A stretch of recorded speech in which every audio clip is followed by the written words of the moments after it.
Hello students, कैसे हैं आप सभी। मैं कुणाल शर्मा संबंधित क्लासेस शुरू से। आज हम बीएससी पार्ट प्रथम महात्मा गांधी गंगा सिंह यूनिवर्सिटी के पेपर फर्स्ट को स्टार्ट कर रहे हैं। तो उसको पेपर का नाम अपने पास में निर्देशांक ज्यामिति फ्रेम ऑफ रेफरेंस उसके नाम पढ़ेंगे। तो उसकी फर्स्ट यूनिट को स्टार्ट करते हैं। आपकी परीक्षा भी नजदीक आ रही है, तो ज़्यादा से ज़्यादा बच्चों को शेयर कीजिए ताकि उनको इसमें सहायता मिले और अपने सब्जेक्ट को क्लियर कर सकें। तो चलिए शुरू करते हैं। हमारे पास में जो फर्स्ट यूनिट फर्स्ट है, यूनिट फर्स्ट, और ये आपका पेपर भी फर्स्ट है, उसकी यूनिट स्टार्ट करते हैं। जैसे कि बीएससी में अपने पास में तो आपके टोटल 3 पेपर रहेंगे अपने एमजीएस यूनिवर्सिटी के अंतर्गत। प्रत्येक पेपर 45 नंबर का रहता है और उसके अंदर आप लोगों के जो मार्क्स प्रैक्टिकल के होते हैं वो 65 नंबर के रहते हैं। जो आपका फर्स्ट पेपर है और आपका थर्ड पेपर है कि मोर स्कोरिंग पेपर्स हैं, तो आप आराम से आउट ऑफ नंबर लेके आ सकते हैं। तो जैसे अपने इस पेपर को स्टार्ट करते हैं फर्स्ट यूनिट को, इसमें देखिए अपना टॉपिक है निर्देश तंत्र। निर्देश तंत्र जिसको आप कहते हैं फ्रेम ऑफ रेफरेंस। ये फ्रेम ऑफ रेफरेंस क्या होता है? तो देखिए कोई भी ऐसे स्थान या क्षेत्र जिसमें अपने किसी भी कण की कोई भी वस्तु की स्थिति को मेजर कर सकते हैं तथा उस स्थिति के साथ उस वस्तु के समय को मेजर किया जा सके, तो उसे हम कहते हैं फ्रेम ऑफ रेफरेंस। निर्देश तंत्र कहते हैं अपने उसको। कोई भी ऐसा स्थान या क्षेत्र जहाँ पे किसी कण की स्थिति के आकलन के लिए एक्स वाई जेड कोऑर्डिनेट्स हो तथा समय के मापन के लिए वो घड़ी को भी रख दिया जाए, तो घड़ी सहित संपूर्ण निकाय को क्या कहा जाएगा? निर्देश तंत्र कहा जाएगा। It is a place or area at which we can find out the coordinates of any particle with respect to the time also. Then this place is known as the frame of references. ये unit जब हम शुरू कर रहे हैं, इसके notes आप लेने के लिए मुझे कमेंट सेक्शन में कमेंट कर सकते हैं और आप मुझे व्हाट्सएप पे भी कांटेक्ट कर सकते हैं। मेरा नंबर नीचे स्क्रीन में दिया हुआ है, इस नंबर पर कांटेक्ट करके मेरे से नोट्स पे कलेक्ट कर सकते हैं। बहुत मीडियम नोट्स अवेलेबल है, हिंदी मीडियम और इंग्लिश मीडियम के लिए। जैसे आपको सहूलियत हो वैसे आप नोट्स को ले सकते हैं। तो फ्रेम ऑफ रेफरेंस में अपन ने कहा कि अपने पास में 3 तरह के इसमें अक्ष थी, एक्स था, वाई था और जेड था। लेट से पार्टिकल अपने पास में जैसे कोऑर्डिनेट अपने पास में एक्स वाई जेड हो, एक समय का निर्धारण कर लेते हैं। तो इस पूरे एक्स वाई जेड को हमने क्या कहा? निर्देश तंत्र का। वैसे देखा जाए तो ब्रह्मांड के अंदर कोई भी हर चीज का अपन स्थिति से हमें निकाल सकते हैं, कैलकुलेट कर सकते हैं। जैसे अभी आप वीडियो देख रहे हैं तो आप अपने घर में बैठे होंगे या किसी जगह में बैठे होंगे, तो उस जगह पर आप पता कर सकते हैं कि इतने बजे हम यहाँ बैठे थे, यानी आपकी स्थिति भी निकल गई और आपका समय भी निकाला जा सकता है। इसका मतलब हम कह सकते हैं कि संपूर्ण ब्रह्मांड जो है वो एक निर्देश तंत्र की तरह काम करता है, फ्रेम ऑफ रेफरेंस की तरह काम करता है। ये तो फ्रेम ऑफ रेफरेंस कितने तरह का हो सकता है, कितने टुकड़ों में इसको तोड़ा जा सकता है, बांटा जा सकता है। तो इसके रिगार्डिंग हम बात करें तो फ्रेम ऑफ रेफरेंस 2 टुकड़ों में बांटा जा सकता है, जिसमें अपने पास में एक तो आता है इनर्शियल फ्रेम, इनर्शियल फ्रेम, और दूसरा आपके पास में आता है नॉन इनर्शियल फ्रेम। इनर्शियल को आप कहते हैं जड़त्वीय निर्देश तंत्र, जड़त्वीय निर्देश तंत्र। नॉन इनर्शियल को आप कहते हैं अजड़त्वीय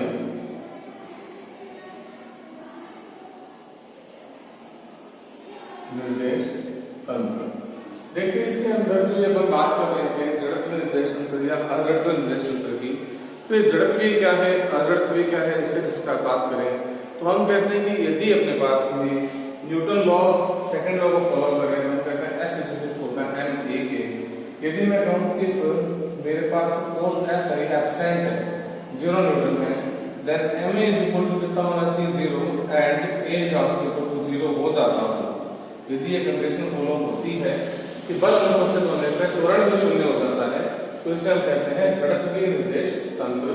और यदि अपने पास में बल 0 हो रहा है, बल एब्सेंट हो रहा है, लेकिन त्वरण 0 नहीं हो रहा हो, like ma is equal to 0 but a is not equal to 0, then in this condition it is known as the non-inertial frame of reference। यानी अजड़त्वीय निर्देश तंत्र कह रहा है कि बल जीरो हो जाता है लेकिन त्वरण जीरो नहीं है, तो अपने पास में अजड़त्वीय निर्देश तंत्र है। और यदि बल जीरो हो रहा है और त्वरण भी शून्य हो जाता हो तो ये अपने पास में जड़त्वीय निर्देश तंत्र को बताता है। अब इसमें एक बात करें अपने कि ये जड़त्वीय निर्देश तंत्र के अंदर त्वरण जीरो नहीं हो रहा, तो क्यों नहीं हो रहा, जो इक्वेशन है तरफ में आ रही है। तो हम लोगों ने छोटी कक्षाओं में जैसे कक्षा 11 के अंदर अपने पढ़ा था इस चीज को कि अपने पास जो एक्सेलरेशन होती है, एक्सेलरेशन ये अपने पास में टेंजेंशियल भी होती है और रेडियल भी होती है। दो एक्सेलरेशन काम करती है पार्टिकल के ऊपर, एक तो अपने पास स्पर्श रेखीय त्वरण होता है, एक अपने पास में इसका कोणीय त्वरण होता है, त्रिज्यीय त्वरण जिसको हम कहते हैं काम करता है। तो अपने पास स्पर्श रेखीय जो त्वरण का घटक है ये तो शून्य हो सकता है, कोणीय त्वरण शून्य नहीं होता। इसकी वैल्यू अपने पास में फाइंड कर सकते हैं, जैसे अपने पास अपन निकाल रहे थे इसको, तो a होता है angular value v²/r, circular motion में इसकी वैल्यू ये आती है v²/r। सो इसी दौरान अपन कहते हैं कि अपने पास अधिकेंद्रीय बल निकलता है F बराबर mv²/r, mv²/r ये विकेंद्रीय बल है। अब देख क्वेश्चन आपके जो बीएससी पार्ट का प्रथम में जो रिपीट होने वाला क्वेश्चन है, जो बार-बार बीएससी में जैसे हर क्वेश्चन लगभग रिपीट होते हैं पुराने सालों वाले, उनको भी हम तरीके से पढ़ के जाते हैं, तो अपना बीएससी आराम से अच्छे स्कोर कर सकते हैं। अपना पेपर क्लियर किया हुआ, बहुत सारे टॉपिक समझे हुए हों तो आप बीएससी भी क्लियर कर सकते हैं। साथ साथ बीएससी के आगे वाले जो एग्जाम्स हैं आप लोगों के, जैसे IIT वगैरह, एमएससी के एंट्रेंस एग्जाम, ये भी आप अच्छी तरह से क्लियर कर सकते हैं। तो फर्स्ट हमने क्या बोला कि एक क्वेश्चन इसमें आता है, जिस क्वेश्चन को आप लिख लीजिए, मैं नोट डाउन करा देता हूँ आपको। पृथ्वी एक अजड़त्वीय निर्देश तंत्र है, इसको समझाइए। Earth is an non inertial frame, explain it. तो अब पृथ्वी अजड़त्वीय है, इसको अपने एक्सप्लेन कैसे कर सकते हैं, तो इसके रिगार्डिंग में बात करें तो फर्स्ट ऑफ ऑल हम कहते हैं कि पृथ्वी अपनी अक्ष पर लगातार गोल घूम रही है और पृथ्वी सूरज के चारों ओर में लगातार अपनी कक्षा में चक्कर लगा रही है। तो इसका मतलब पृथ्वी पर स्थित प्रत्येक कण भी पृथ्वी के साथ साथ क्या कर रहा है, एक कोणीय गति कर रहा है। जस्ट एन एग्जाम्पल, आप भी यदि सुबह मान लो बैठते हैं 5 बजे, जब सूर्योदय हुआ होता है, आप अपनी जगह से बिल्कुल भी नहीं हिल रहे हैं, पर शाम होते हुए सूर्यास्त भी हो जाता है, तो आपने मोशन नहीं किया, तो अपन ने कहा सन ने मोशन किया होगा, वो और कहां से पूर्व से पश्चिम में गया होगा। पर ये भी सही नहीं है, क्योंकि सन तो अपनी जगह पे स्थित रहता है, नाभिक पे स्थित है, केंद्र पे स्थित है, वो कभी अपनी स्थिति से नहीं हिल रहा। तो कौन हिला, तो हमने बताया पृथ्वी ने लगातार क्या किया था, घूर्णन किया था। तो पृथ्वी लगातार धीरे धीरे घूर्णन कर रही थी, तो हमारे पास जो पार्टिकल्स धरती पे वो भी अर्थ के साथ साथ क्या कर रहे थे, घूर्णन कर रहे थे। तो जब हम बैठे थे या कोई चीज रखी हुई थी तो उस पर एक्सटर्नल फोर्स कितना हुआ, अपने पास में absent, that is equal to 0। But इस कंडीशन के अंदर एक्सेलरेशन जो थी वो इक्वल टू 0 नहीं हो रही थी, क्योंकि पार्टिकल के ऊपर कोणीय त्वरण जो होता है, त्रिज्यीय त्वरण होता है, वो लगातार कार्य कर रहा था। तो हम ये कह सकते हैं कि जब पृथ्वी लगातार अपनी अक्ष पे अपनी कक्षा में चक्कर लगाती है, तो उसके कारण पृथ्वी के त्वरण में क्या होता है, पृथ्वी में से जो कण है वो भी लगातार चक्कर लगाता है, और इस कारण से उसका रेखीय त्वरण तो 0 हो सकता है, पर कोणीय त्वरण 0 नहीं हो सकता। इसलिए पृथ्वी एक अजड़त्वीय निर्देश तंत्र है। किसी चीज का इंग्लिश मीडियम ट्रांसलेशन अपन करना देखना चाहते हैं तो आप मेरे पे कमेंट सेक्शन में कमेंट करके या मुझसे कांटेक्ट करके सारे नोट्स इंग्लिश मीडियम में भी आप मेरे से कलेक्ट कर सकते हैं। इसमें कोई तरह के होने की आपको आवश्यकता नहीं है। अब इसके बाद हमारे पास इसका सेकंड टॉपिक आता है इसी यूनिट के अंदर, क्योंकि बीएससी का पढ़ रहे हैं तो वो टॉपिक ज्यादा पढ़ने हैं अपने को, जो एग्जाम के दृष्टि से ज्यादा इंपॉर्टेंट है। हाँ, मैं इस बात की आवश्यकता लेता हूँ, जो एमजीएस माधव गंगा सिंह यूनिवर्सिटी के स्टूडेंट है एमजीएसयू के, वो इस यूनिट के हिसाब से चलते हैं, तो उनको उतना ही पढ़ना है जितना वीडियो के अंदर बताया जा रहा है। पेपर उनका बहुत अच्छा हो जाएगा, क्योंकि लास्ट समय चल रहा है, परीक्षा नजदीक आ रही है, तो उतना ही ज्यादा पढ़े जो हमारे को स्कोरिंग करने में सहायता कर सकता हो। तो चलिए नेक्स्ट टॉपिक करते हैं अपना।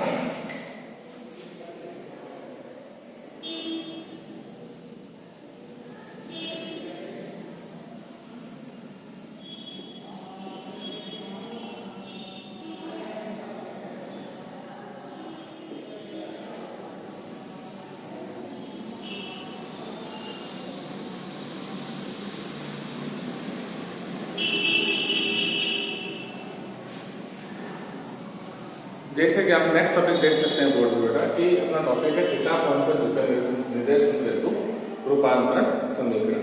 थीटा कोण पर झुके हुए निर्देश हेतु रूपांतरण समीकरण निकालने हैं। इस क्वेश्चन पे इस टॉपिक पे 3 प्रश्न बनते हैं। पहला प्रश्न बनता है थीटा कोण पर झुके हुए निर्देश के लिए स्थिति रूपांतरण समीकरण ज्ञात कीजिए।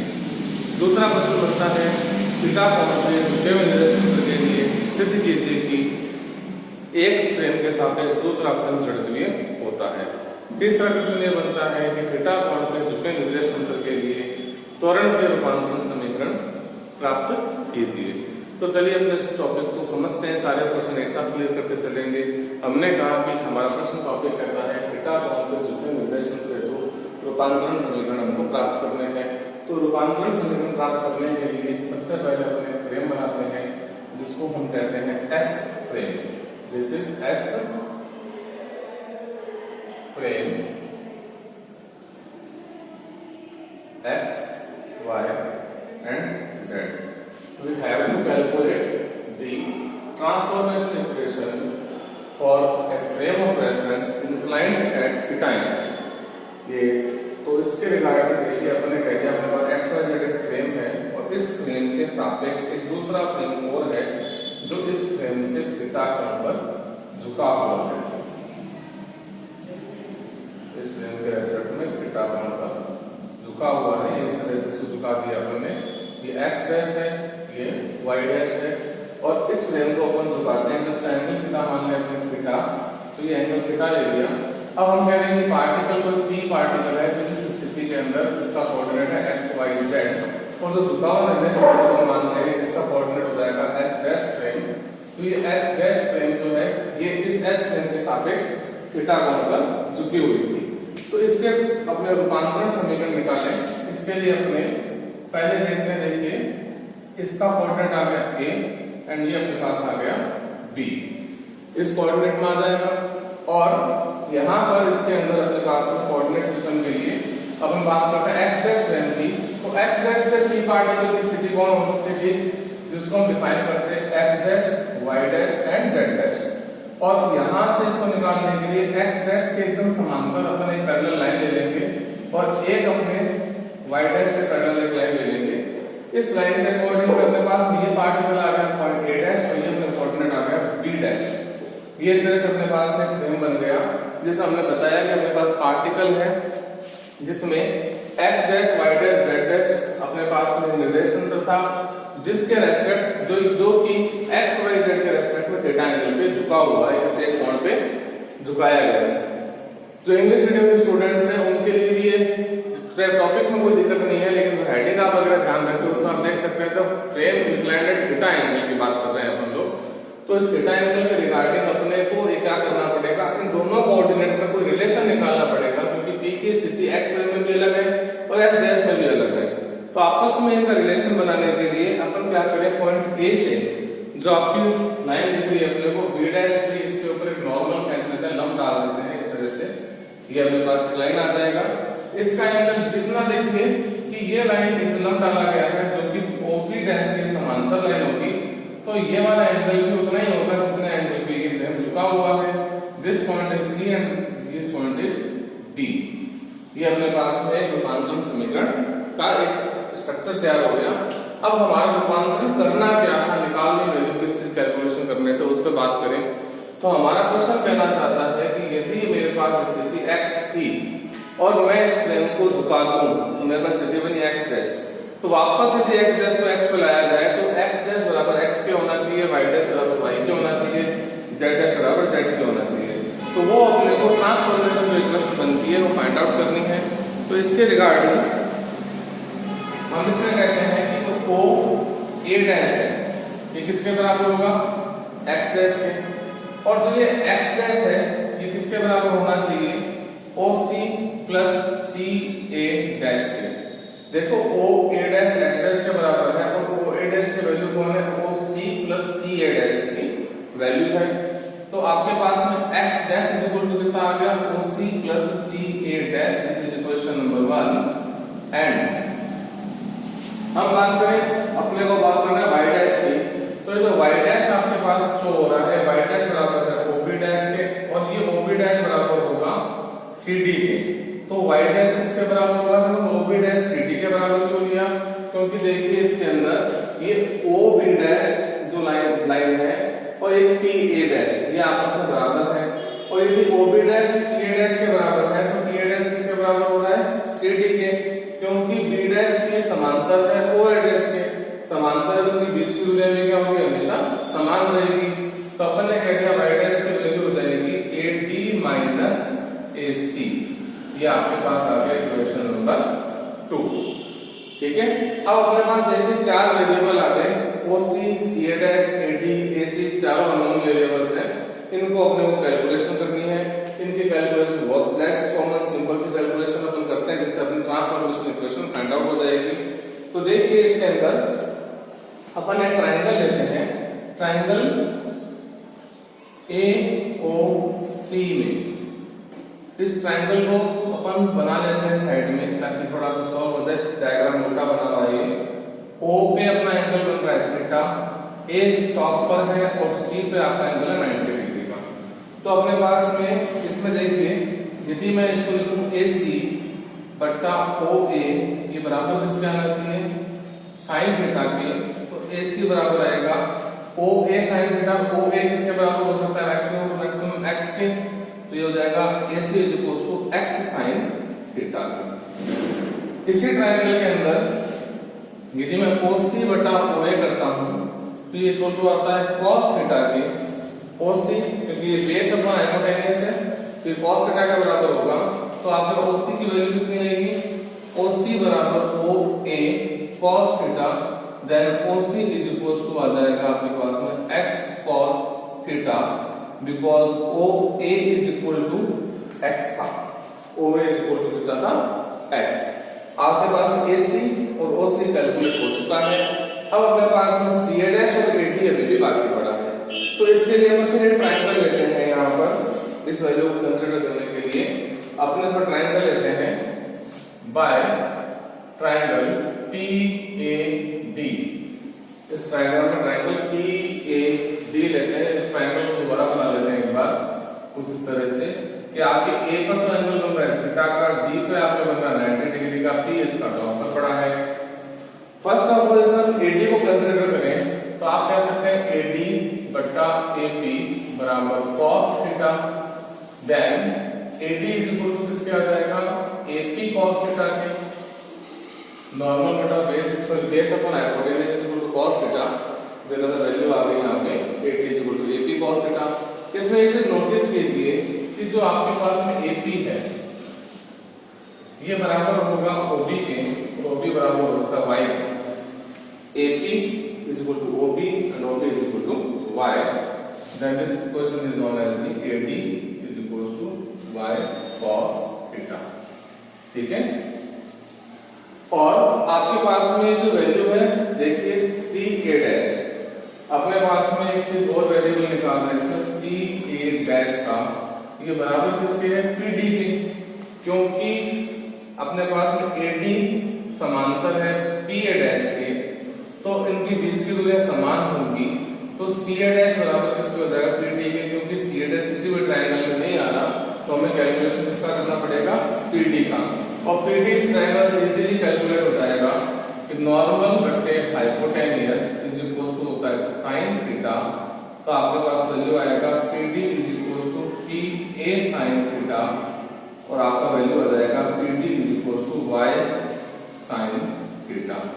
ये आपके पास में PD और AD की वैल्यू कैलकुलेट हो गई। अब अपने पास चारों वेरिएबल जो नोन थे मिल चुके हैं, उन वेरिएबल्स को इक्वेशन 1 में और 2 में रख के देखिए आपके ट्रांसफॉर्मेशन इक्वेशन आ जाएंगे। मैं बात करता हूँ इक्वेशन नंबर 1 की। By equation 1 x dash is equal to OC, this is OC, x cos theta, and CA dash, this one is CA dash, that is equal to PD, that is Y cos sin theta. This is equation for x dash, transformation for x dash, and by equation 2 we have y dash is equal to this is AD and AD is y cos theta, y cos theta minus AC is x sin theta, x sin theta. This is the equation for y dash for position transformation. अब देखिए इसमें अपने पास जो इसका variable को find कर रहे हैं यहाँ से, इसमें आप एक चीज देखिए कि अपन थीटा को 0 डिग्री करें, शर्त यही थी कि जब भी आप थीटा को 0 करते हैं तो आपके पास में x डैश x के बराबर होना चाहिए, y डैश y के बराबर होना चाहिए।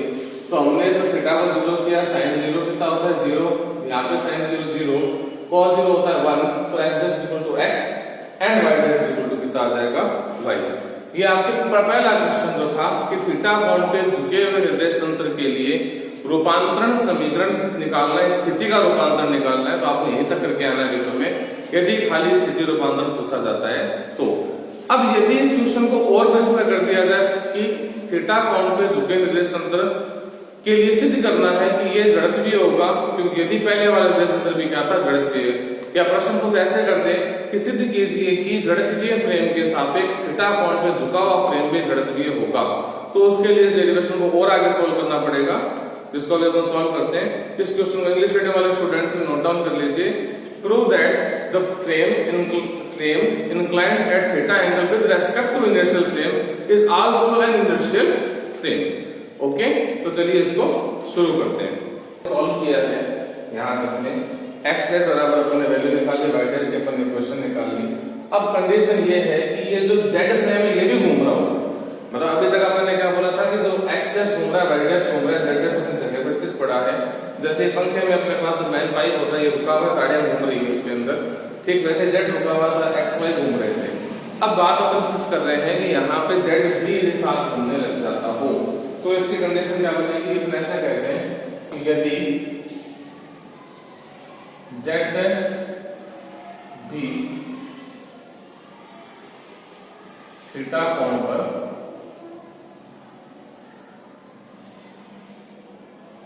झुका हो तो इस कंडीशन के अंदर रूपांतरण समीकरण क्या होगी, देखिए x dash is equal to value क्या है x cos थीटा की, ये वैल्यू में याद भी रखनी है, cos थीटा था, थीटा को मैं क्या लिख सकता हूं x डैश o x, तो मैं यहां लिख देता हूं x dash o x plus y, यहां लिख रखा है अपने पास में sin थीटा, ठीक है। अब मैं sin थीटा लिखने की जगह उसको ऐसे लिखूं x dash o y cos x dash o y, क्योंकि इसको एक बार समझ लीजिए, क्योंकि यहाँ पे अपने पास ये x o y 90 डिग्री पे था, x डैश o y का जो ये एंगल बच रहा है ये वाला, ये 90 माइनस थीटा बच रहा है, cos 90 minus theta is equal to वापस किसके हो जाएगा sin थीटा के। अब z फ्रेम अपने पास पहले नहीं थी, लेकिन हम इसमें क्या करेंगे, z भी किसी तरह से घूम रहा होगा, z यहाँ होगा, z डैश यहाँ कहीं पे होगा, तो इसका ट्रांसफॉर्मेशन x डैश के बदले कितना हो जाएगा, आप इसको ऐसे लिख सकते हैं प्लस का z cos x dash o z। ठीक इसी तरह से अपन y डैश के लिए इक्वेशन बनाते हैं, y dash is equals to, आपके पास वैसे ही x y z कोऑर्डिनेट बनाने हैं, आपके पास था माइनस का x sin थीटा, तो आप इसको माइनस x की जगह x लिख दो, sin की जगह यहाँ पे आप लिख दो cos और थीटा।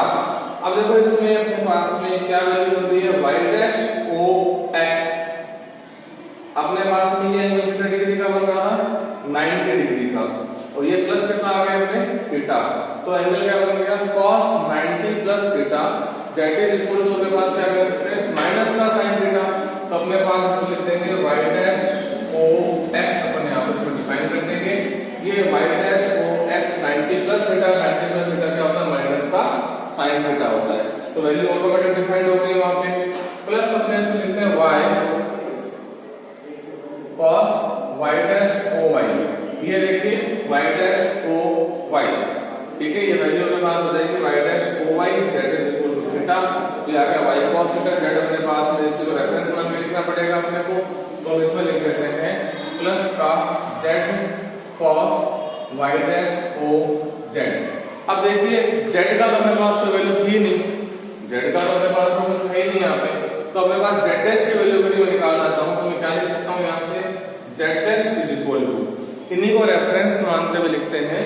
अपने पास इक्वेशन आएगी x cos z dash ox plus y cos z dash oy plus z cos z dash oz। ये अपने पास में वैल्यू डिफाइन हो जाएगी। इसके तीन अपने पास इक्वेशन आएगी। ऐसा क्यों किया, ये क्वेश्चन दिमाग में आए तो हम डायरेक्शन कोसाइन निकालना चाहते हैं कि फ्रेम घूम किस तरह से रहा है, जिसको हिंदी में कहते हैं दिक् कोज्या गुणांक। तो दिक् कोज्या गुणांक निकालने के लिए अपन ने इसको पहले इस तरह से कन्वर्ट कर लिया। अब यहाँ पर अपने पास जो कॉस की टर्म्स आई है, जब मैं इसमें ऐसे मान लूं लेट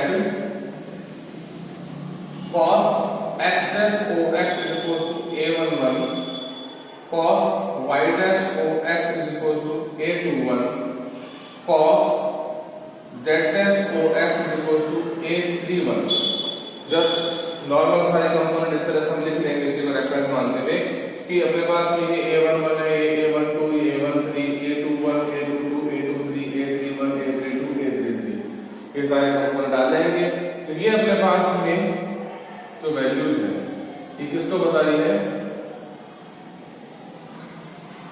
डायरेक्शन कोसाइन दिक् कोज्या गुणांक। दिक् कोज्या गुणांक आते हैं तो इससे इक्वेशन दोबारा से हम लिखना चाहते हैं, क्या बनेगा आपका इक्वेशन आएगा x dash is equals to a11 x plus a12 y plus a13 z, y dash is equals to आएगा a21 x plus a22 y plus a23 z, और z dash is equal to आएगा a31 x plus a32 y plus a33 z। ये अपने पास में कौन से equation होंगे, पोजीशन ट्रांसफॉर्मेशन इक्वेशन, पोजीशन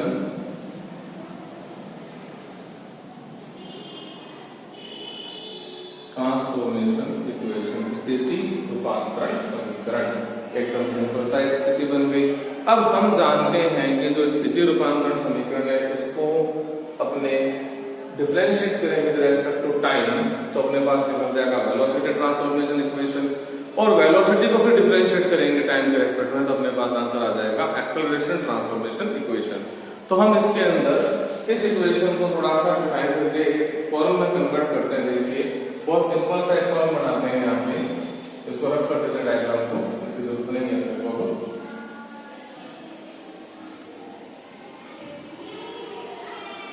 यहाँ पर अपन इसको ऐसे लिखते हैं x dash y dash z dash, इसको अपन एक कॉलम में लिखते हैं, और यहाँ पे a11 a12 a13 a21 a22 a23 a31 a32 a33, और यहाँ पर अपने पास में x y और z के वेरिएबल आ जाएंगे।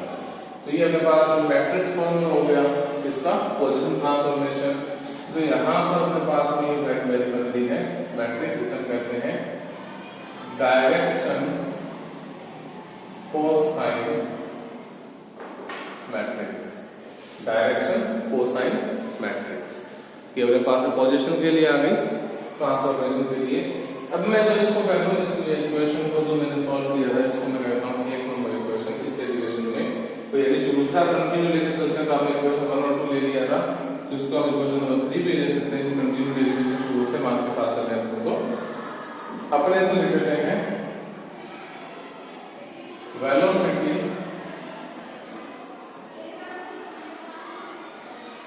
Transformation equation.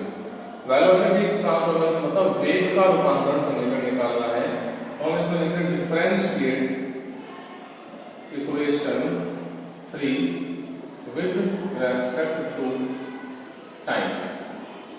तो आपके पास आएगा dx डैश ओवर dt बराबर a11 dx बटा dt प्लस a12 dy बटा dt प्लस a13 dz बटा dt इक्वेशन बन जाएगी। इसको और हम यदि सॉल्व करते हैं यहाँ पर, तो इक्वेशन क्या बनेगी आपके पास में u x डैश बराबर a11 ux plus a12 uy plus a13 uz, क्योंकि dx और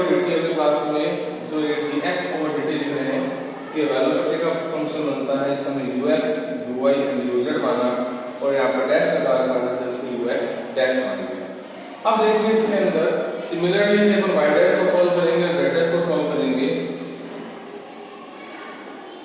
सिमिलरली हम लिखेंगे u y dash a21 ux plus a22 uy a23 uz आ जाएगा एंड uz डैश के अंदर a31 ux plus a32 uy plus a33 uz आ जाएगा। It is the velocity transformation equation. Theta कोण पे झुके निर्देश तंत्र के लिए अपने पास में ये वाला जो इक्वेशन है ये वेग के रूपांतर समीकरण को बताता है, वेलोसिटी ट्रांसफॉर्मेशन इक्वेशन को बताता है। अब अपने को निकालना है इसके अंदर त्वरण के रूपांतरण समीकरण, ट्रांसफॉर्मेशन इक्वेशन फॉर एक्सेलरेशन। इसको फाइंड आउट करने के लिए अपने ये जो इक्वेशन आया है आपका वेलोसिटी वाला, उस वेलोसिटी वाले इक्वेशन को सॉल्व करें। तो देखिए ये अपने करेंगे इक्वेशन नंबर 4 आ गया और मैं लिखता हूं एक्सेलरेशन ट्रांसफॉर्मेशन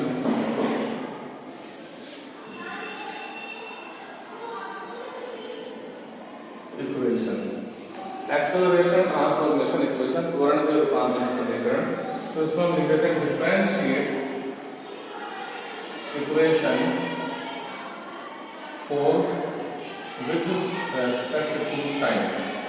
टाइम के साथ इसका अवकलन कर देते हैं तो इक्वेशन क्या बनेगा आपके पास में a x डैश बराबर u x dash over dt। इसकी वैल्यू आएगी a11 d ux over dt plus a12 d uy over dt plus a13 d uz बटा आएगा dt। इसको सॉल्व करेंगे तो वैल्यू क्या आएगा a x डैश बराबर a11 ax plus a12 ay plus a13 az। ये अपने पास इक्वेशन आ जाएगा x डैश x एक्सिस के अलावा। सिमिलरली इसको हम y और z को सॉल्व करेंगे, u y डैश और z डैश को सॉल्व करते हैं इस इक्वेशन में। तो a y डैश बराबर a21 ax plus a22 ay plus a23 az और az डैश इक्वल टू आ जाएगा a31 ax plus a32 ay plus a33 az। ये अपने पास में ट्रांसफॉर्मेशन इक्वेशन आ जाएगी। सिंपल सी बात है।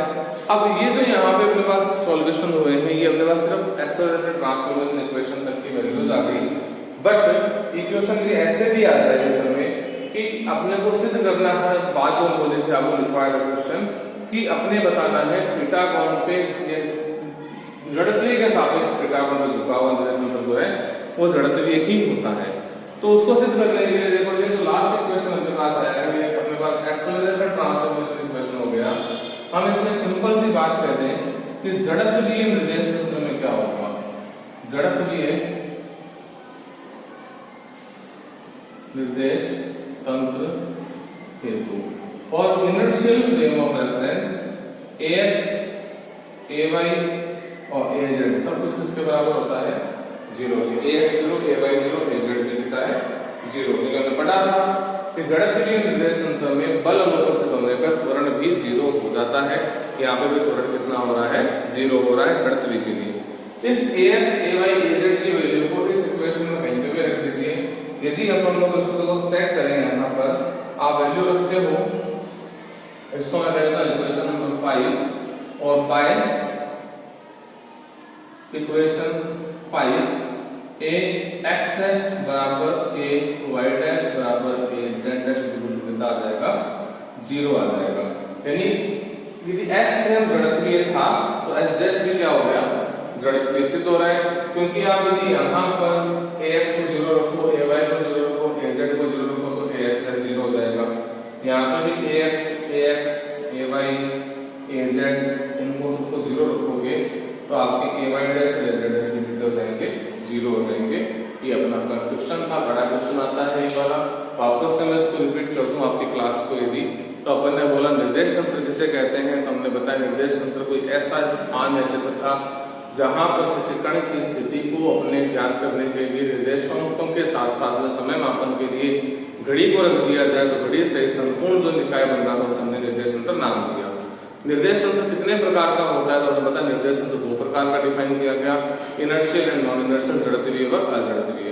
जड़त्वीय निर्देश तंत्र कौन सा था? जिसके अंदर बल का अनुपस्थित होने पर त्वरण भी अनुपस्थित हो रहा है, जीरो हो रहा है, उसे हमने जड़त्वीय नाम दिया।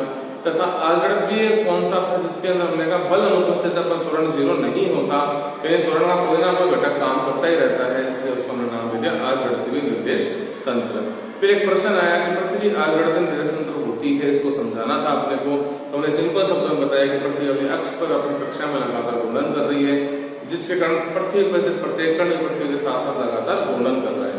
यानी कोई भी पार्टिकल, कोई भी चीज जो पृथ्वी पर रखी गई है जिसके बल अनुपस्थित है, उस पर रेखीय त्वरण जीरो हो सकता है लेकिन कोणीय त्वरण कभी जीरो नहीं होगा, इसलिए पृथ्वी अजड़त्वीय निर्देश तंत्र होती है। ये हमने परिभाषित करके समझाया। फिर प्रश्न आया कि थीटा कोण पर झुके निर्देश तंत्र के लिए अपना रूपांतरण समीकरण निकालने थे, हमें ट्रांसफॉर्मेशन इक्वेशन फाइंड आउट करनी थी for a frame inclined at the theta angle. तो इसके रिगार्डिंग हम लोगों ने डेरिवेशन में इक्वेशंस फाइंड आउट करी और फिर एक आया कि prove that the frame inclined at theta angle with respect to inertial frame is also an inertial frame. यानी थीटा जड़त्वीय फ्रेम के सापेक्ष थीटा कोण पर झुकी हुई फ्रेम में जड़त्वीय होती है, हमको सिद्ध करना था, जो अपन डेरिवेशन में सिद्ध करके बता दिया है।